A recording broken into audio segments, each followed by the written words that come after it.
ආයිබෝවන් සුබ දවසක්. ඔයාලා හැමදෙනාවම ඉතාමත් ආදරයෙන් ගෞරවයෙන් මගේ ඉස්ටාවයි ජ්‍යොතිෂ නාලිකාවට පිළිගනු ලබනවා.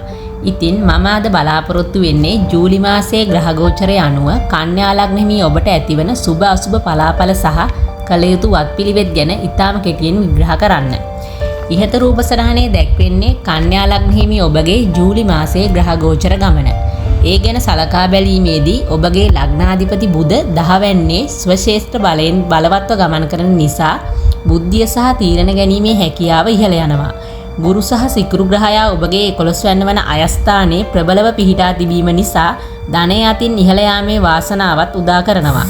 ඒ වගේම කුජ 9 වැන්න වන භාග්‍යස්ථානයේ ගෝචර වීම තරමක් මිශ්‍රඵල උදා කරන අතර 7 වැන්නේ ශනි ගෝචර වීම විවාහ ජීවිතයට තරමක බලපෑමක් එල්ල කරන කාලයක්.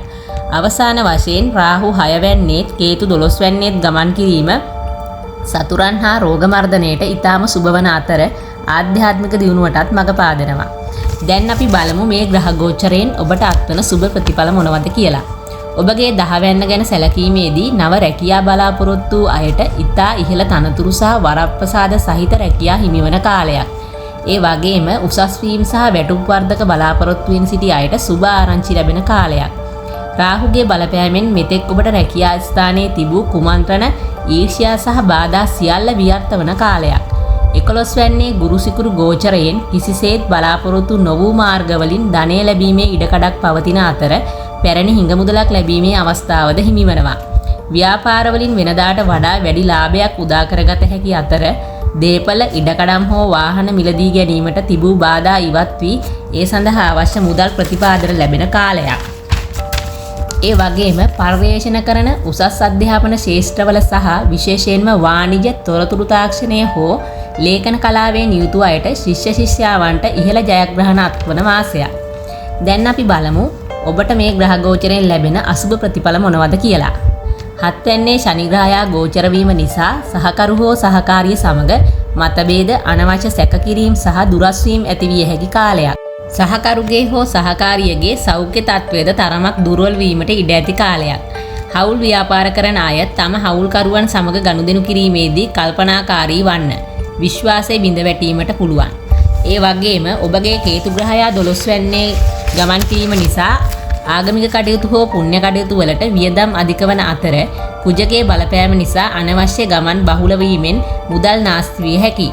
දුර බැහැර ගමන් වලින් සහ රාත්‍රී ගමන් වලදී අනතුරු සිදුවීමට ඉඩ ඇති නිසා ප්‍රවේශම් වන්න. ඒ වගේම ඔබගේ සෞඛ්‍ය තත්ත්වය ගැන කතා කිරීමේදී හිසේ කැක්කුම, නහරගත ආබාධ හෝ ලේ ගමනාගමනයේ ගැටලු, විශේෂයෙන් අදිරුධිර පීඩනය වැනි රෝග වැළඳීමටත් ඉඩකඩ තිබෙනවා. කෙසේ නමුත් ඔබගේ පුද්ගලික කේන්දරවල පිහිටා ඇති ග්‍රහයන්ගේ බල දුබලතා මත සහ මහදසා, අන්තර්දසා, අතුරුදසා අනුව මේ ප්‍රතිඵල තරමක් දුරට වෙනස් වීමට පුළුවන්. ඉතින් දැන් අපි බලමු ඔබට මේ අපල මගහරවා ගැනීම සඳහා කළ හැකි වත්පිළිවෙත් මොනවද කියලා. විෂ්ණු දෙවියන්ට සහ කතරගම දෙවියන්ට බාරහාර වීම ඉතා වැදගත්.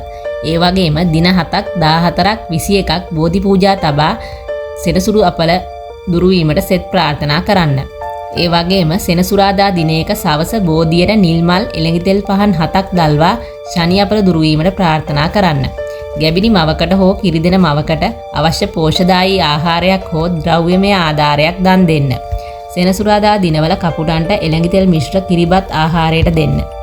ඉතින් ඔබටත් මේ පලාපල ප්‍රයෝජනවත් වුණා නම් තවත් කෙනෙකුට ෂෙයා කරන්න.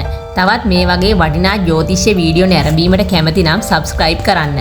නැවතත් අපි තුලා ලග්නයේ තොරතුරු සමග හමු වෙනතුරු ඔබ සැමට සුබ සතියක්. තෙරුවන් සරණයි.